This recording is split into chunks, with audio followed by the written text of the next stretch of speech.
नमस्ते। हिंदी व्याकरण के नियम कभी कभी किसी जासूसी कहानी के रहस्य से कम नहीं लगते। आज के इस एक्सप्लेनर में हम बिल्कुल ऐसा ही एक रहस्य सुलझाने वाले हैं। हम एक भाषाई जासूस बनकर वाक्यों की चीरफाड़ करेंगे और क्रियाओं की पहचान करने का अचूक तरीका सीखेंगे। हमारे स्रोतों में सैकड़ों बेहतरीन उदाहरण मौजूद हैं और उन्हीं में से कुछ सबसे सटीक केस फाइल्स के जरिए आज हम सकर्मक और अकर्मक क्रियाओं के हर एक पहलू को गहराई से डिकोड करेंगे। तो चलिए शुरू करते हैं। आज के इस सफर का एजेंडा कुछ इस तरह रहेगा। सबसे पहले क्रिया का असल अर्थ समझेंगे, फिर अकर्मक और सकर्मक क्रियाओं की प्रोफाइल्स देखेंगे। इसके बाद आएगी वो खास क्या और किसे वाली जासूसी ट्रिक। फिर हम सकर्मक क्रियाओं के प्रकारों पर बात करेंगे और अंत में कुछ बेहद महत्वपूर्ण केस फाइल्स की प्रैक्टिस करेंगे। सेक्शन 1 यानी क्रिया का अर्थ। किसी भी गुत्थी को सुलझाने से पहले बेसिक्स क्लियर होना बहुत जरूरी है। हर तहकीकात का एक मुख्य संदिग्ध होता है और यहाँ वो संदिग्ध है क्रिया। सीधी सी बात है, जिन शब्दों से किसी काम के करने या होने का पता चले वो क्रिया है, जैसे आना, जाना, हंसना या रोना। लेकिन यहाँ सबसे दिलचस्प बात जो हमारे स्रोतों में बताई गई है वो ये है कि क्रिया के इस मूल रूप को धातु कहा जाता है। यही वो नींव है जिस पर पूरी व्याकरण टिकी है। चलिए आगे बढ़ते हैं सेक्शन 2 और 3 पर। यहाँ हम क्रिया की दो सबसे बड़ी प्रोफाइल्स को आमने सामने रखकर देखेंगे। यहाँ स्क्रीन पर अंतर बिल्कुल साफ है। बाईं ओर है अकर्मक क्रिया। इसमें किसी कर्म यानी ऑब्जेक्ट की कोई जरूरत नहीं होती। काम का पूरा असर सीधे कर्ता यानी काम करने वाले पर ही पड़ता है। वहीं दाईं ओर है सकर्मक क्रिया। यहाँ हमेशा एक कर्म मौजूद होता है और काम का सीधा प्रभाव उसी कर्म पर जाकर गिरता है। इस बात को समझने के लिए अकर्मक की इन केस फाइल्स पर नजर डालते हैं। बच्चा जोर से हंस रहा है, पक्षी आकाश में उड़ रहे हैं, थका हुआ लड़का सो गया, या फिर हवा बहुत तेज चल रही है। इन सभी उदाहरणों में एक पैटर्न है। हंसने, उड़ने, सोने या चलने का जो भी काम हो रहा है उसका असर सिर्फ और सिर्फ कर्ता तक सीमित है। किसी बाहरी वस्तु पर इसका कोई प्रभाव नहीं पड़ रहा। इसलिए यहाँ कर्म की कोई गुंजाइश ही नहीं है। आप जरा इसके उलट सकर्मक की इन केस फाइल्स को देखते हैं। नीतू खाना बना रही है, राम केला खाता है, सचिन फुटबॉल मैच खेलता है और बच्चे ने खिलौने तोड़ दिए।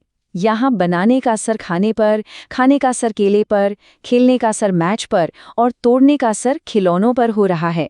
ये सभी चीजें यहाँ कर्म हैं। जब प्रभाव को झेलने के लिए कोई कर्म मौजूद हो तो वो सकर्मक क्रिया बन जाती है। अब आते हैं सेक्शन 4 पर। यहाँ हम वो अचूक जासूसी ट्रिक सीखेंगे जो किसी भी वाक्य को चुटकियों में डिकोड कर सकती है। ये 3 स्टेप्स वाली पूछताछ ट्रिक वाकई कमाल की है। स्टेप 1, वाक्य में मुख्य क्रिया को ढूंढना। स्टेप 2, उस क्रिया से सीधे 2 सवाल पूछना, क्या या किसे। और स्टेप 3, अगर कोई तार्किक जवाब मिल जाए तो क्रिया सकर्मक है और अगर कोई जवाब न मिले तो बिना किसी शक के वो अकर्मक है। इस टेबल में ये फंडा बिल्कुल शीशे की तरह साफ हो जाता है। पहला वाक्य है नरेंद्र खाता है। सवाल पूछे क्या खाता है, कोई जवाब नहीं क्योंकि यहाँ कर्म है ही नहीं, तो ये हुई अकर्मक क्रिया। लेकिन दूसरे वाक्य में देखिए, नरेंद्र खाना खाता है। यहाँ क्या का तुरंत जवाब मिलता है, खाना। बस एक शब्द जुड़ने से क्रिया पूरी तरह सकर्मक में बदल गई। अब बढ़ते हैं सेक्शन 5 की तरफ, जहां हम सकर्मक क्रियाओं की कुछ और गहराइयों में उतरेंगे और इसके प्रकार देखेंगे। होता ये है कि सकर्मक क्रियाएं भी 2 तरह की होती हैं। एक होती है एक कर्मक, जिसमें सिर्फ एक ही कर्म होता है, जैसे सिपाही चोर को पकड़ता है। यहाँ पकड़ने का असर सिर्फ चोर पर है, तो एक कर्म हुआ। दूसरी होती है द्विकर्मक, जहाँ क्रिया 2 कर्म ले लेती है, जैसे राम साधु को पानी देता है। यहाँ पानी और साधु दोनों ही कर्म हैं, एक प्रत्यक्ष है और दूसरा अप्रत्यक्ष। चलिए अब सेक्शन 6 में प्रवेश करते हैं।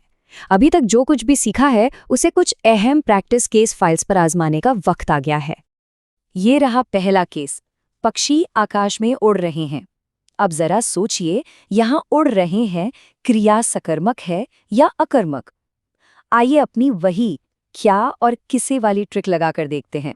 और इसका जवाब है अकर्मक। जब हम पूछते हैं क्या उड़ रहे हैं या किसे उड़ रहे हैं तो कोई तार्किक जवाब नहीं मिलता। अक्सर लोग आकाश को कर्म मान लेते हैं, लेकिन व्याकरण की नज़रों में आकाश कोई वस्तु नहीं बल्कि सिर्फ एक जगह यानी लोकेशन है। इसलिए यहाँ कर्म नदारत है। केस नंबर 2, श्याम ने मेज साफ की। इस वाक्य का विश्लेषण करने पर क्या पता चलता है? क्या ये सकर्मक है या अकर्मक? फिर से क्रिया से सवाल पूछकर देखते हैं। बिल्कुल सही पकड़ा, ये सकर्मक है। जैसे ही सवाल पूछा कि श्याम ने क्या साफ किया, फौरन सीधा जवाब मिला, मेज।